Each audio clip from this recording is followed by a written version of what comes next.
মহাদেব, যিনি শিব নামে পরিচিত, হিন্দু ধর্মের একজন অত্যন্ত গুরুত্বপূর্ণ দেবতা। তার বিবাহের কাহিনী শুধু ধর্মীয় আখ্যান নয়, এটি এক মহাজাগতিক প্রতীক। এই বিবাহের মাধ্যমে প্রাকৃতিক শক্তির ঐক্যের ধারণা, শৃঙ্খলা ও ধর্মের গভীরতা প্রতিফলিত হয়। শিবের প্রথম স্ত্রী সতী ছিলেন রাজা দক্ষ প্রজাপতির কন্যা। সতী শৈশব থেকেই শিবের প্রতি গভীর ভক্তি অনুভব করতেন।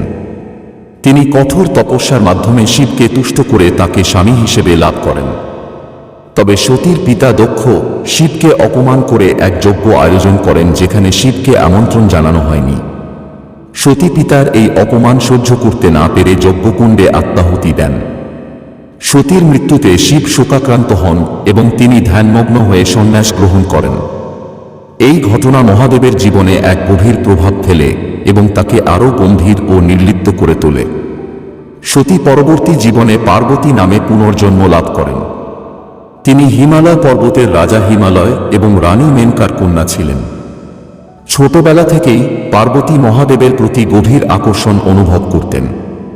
তাঁর মা বাবাও পার্বতীর ভবিষ্যৎ স্বামী হিসেবে শিবকে মেনে নেন। পার্বতী মহাদেবকে স্বামী হিসেবে পাওয়ার জন্য কঠোর তপস্যা শুরু করেন। তাঁর এই তপস্যার কাহিনী তপস্যার যোগিনী নামে পরিচিত। মহাদেবের পরীক্ষা নেওয়া ছিল পার্বতীর প্রতি তাঁর ভালোবাসা ও আস্থা যাচাইয়ের জন্য। একসময় শিব যোগীর বেশে পার্বতীর সামনে উপস্থিত হন এবং তাঁর তপস্যার উদ্দেশ্য জানতে চান। শিব যোগীরূপে নিজেকে তুচ্ছ করে শিবের সমালোচনা করেন, কিন্তু পার্বতী ধৈর্য ও সাহসিকতার সঙ্গে তাঁর বিশ্বাসে স্থির থাকেন। এতে মহাদেব সন্তুষ্ট হন এবং আসল রূপে আবির্ভূত হয়ে তাঁকে আশীর্বাদ করেন। পার্বতীর কঠোর তপস্যায় সন্তুষ্ট হয়ে শিব তাঁর প্রস্তাব গ্রহণ করেন। এরপর শুরু হয় তাঁদের বিবাহের মহাযজ্ঞ। হিমালয়ের ঘরে একটি বিশাল আয়োজন করা হয়। দেবতা, ঋষি, গন্ধর্ব এবং বিভিন্ন প্রজাতির জীব এ বিবাহে অংশ নেন। ব্রহ্মা, বিষ্ণু এবং ইন্দ্রের মতো প্রধান দেবতারা বরযাত্রী হিসেবে উপস্থিত ছিলেন।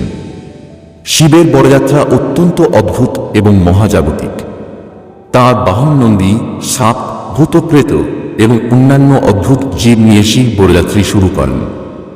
শিবের এই রূপ দেখে পার্বতীর মা মেনকা আতঙ্কিত হন।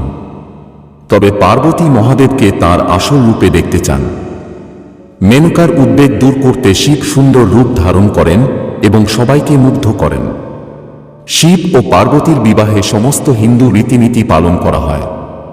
ব্রহ্মা পুরোহিতের ভূমিকা পালন করেন। এটি শুধু শিব ও পার্বতীর মিলনের প্রতীক নয়, এটি পুরুষ ও প্রকৃতির মিলনেরও প্রতীক। শিব প্রকৃতির চেতনার প্রতীক এবং পার্বতী জীবনের শক্তির প্রতীক। তাঁদের মিলন সমগ্র জগতের সামঞ্জস্য ও ঐক্যের প্রতীক। প্রেম ও ত্যাগ। সতী ও পার্বতীর মতো প্রেমে ত্যাগের গুরুত্ব শিখতে হয়। ধৈর্য ও বিশ্বাস। পার্বতীর ধৈর্য ও শিবের প্রতি বিশ্বাস আমাদের জীবনের সমস্ত বাধা অতিক্রম করতে সাহায্য করে। প্রাকৃতিক শক্তির ঐক্য।